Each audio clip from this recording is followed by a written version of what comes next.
Hey everybody, it's Scott coming at you with another video today. In this video, I'm going to try to answer two questions that I had about live streaming.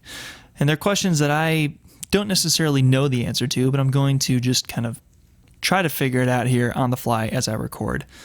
A little backstory, I helped set up the live stream setup for Fellowship Bible Church in Sugar Falls, Ohio. In this setup, we use an iMac Pro running Logic Pro. And in Logic is where we actually mix all the audio for the live stream. And then we send it out into a Dante network to a Dante AVIO adapter into a Magic ATEM Switcher. And then from there it goes HDMI out into a Boxcast encoding device. And once the device gets it, it streams it straight to Boxcast's platform, and then Boxcast will spit it out to Facebook and YouTube, or we embed that Boxcast stream right to our website.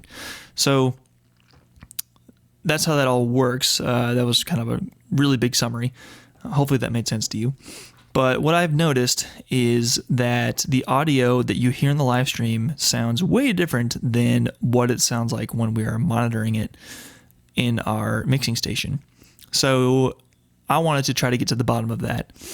I don't know what causes it, but you can see here on the screen that I have two audio files in my Cubase project here. The first one on top is one that I exported directly from Logic. We recorded the service and I just exported it, the whole thing.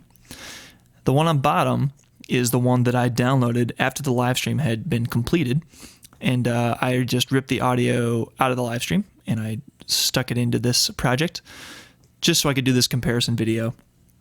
So right off the bat, you can already tell there's a massive difference in the size of the waveforms. So real quick, I'm just going to play these. I did align them so they're playing the exact same thing.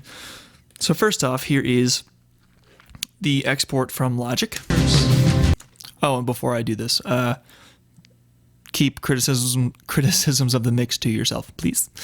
I got the template started, but once the template is, it's out of my hands once a volunteer is sitting there. So anyway, here we go. So come.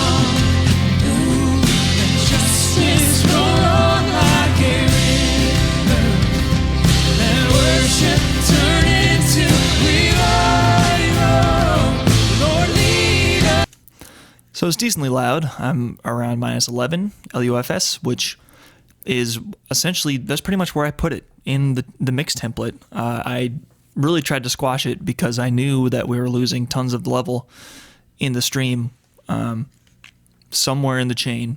So it is, you can see it's like very squashed, and especially over here. But now, if I solo the stream here, let's see how loud this gets.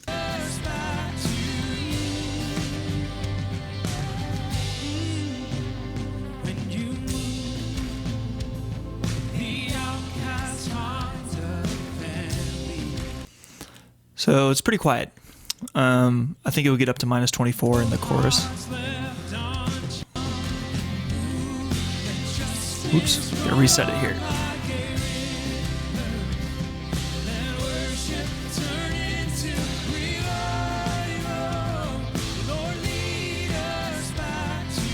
Whoops.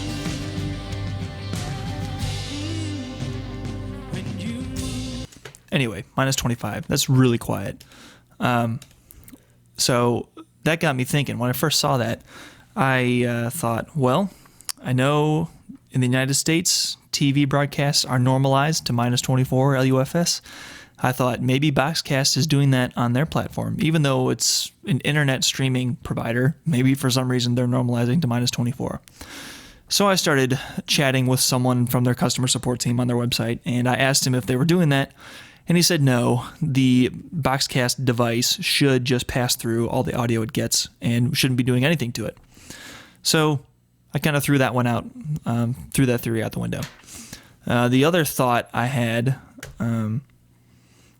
about the live stream quality is, so if I get these level matched here, I thought there were two things happening. I thought it was both really quiet and that it was actually losing fidelity. So, and part of that is probably because it is so quiet, and I had to turn it up with my cruddy, car speaker. That maybe it does lose fidelity after that. I don't know. But if I level match these, let's see, I had to get this down to -12-ish. So let's play them about the same level, and I'll flip back and forth here and try to listen to just the quality of the sound and see if it's any different.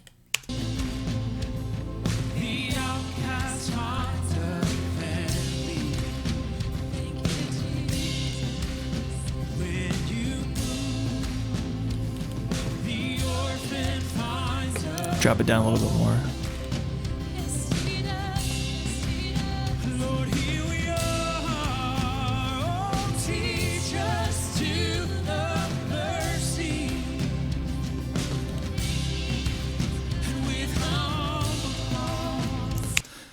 Really not much of a difference at all. I'd noticed the bass might be getting lopped off a little bit, the low end. When I flip back and forth between solo and mute on this track, you kind of feel the bass coming and going, a little bit of the fatness of the kick drum, like those kinds of things. But it really isn't a huge difference. So I'm also throwing that theory out the window. But what I really want an answer to, and what I still don't know, and feel free to leave a comment on this because I would love to find the answer, is why the heck are these two audio forms so different? These two waveforms so different? I would love to know why when I set, when I've got a limiter on my mix and I'm in Logic, I'm measuring the loudness at, -11, which is pretty squashed. Why when it hits the stream is it so quiet? And just to review the chain one more time, but just maybe you can help figure this out.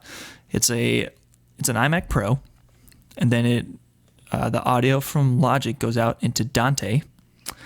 From Dante, it gets routed to a Dante AVIO adapter, which is literally, it has a network connection and then two XLR cables coming out of it.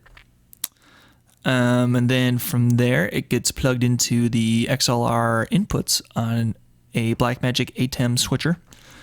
And then from there, it just goes HDMI out of the switcher into the Boxcast encoding device. And from there, it just goes straight up to Boxcast, and that's the stream. So please give me an answer, somebody, because I don't know what to do. I've tried all sorts of stuff, and I've gone in after the fact, and like for archiving, I download the stream and I remaster it. I just stick it here in Cubase, stick a limiter on it, re-upload it, so that when people come back to watch it over time, the audio is a respectable level. Because this is just really quiet, the archives we have now. So anyway, let me know in the comments, send me a message, whatever you want to do. I would really appreciate it. So thanks for watching this video, and I will see you in the comments. Later.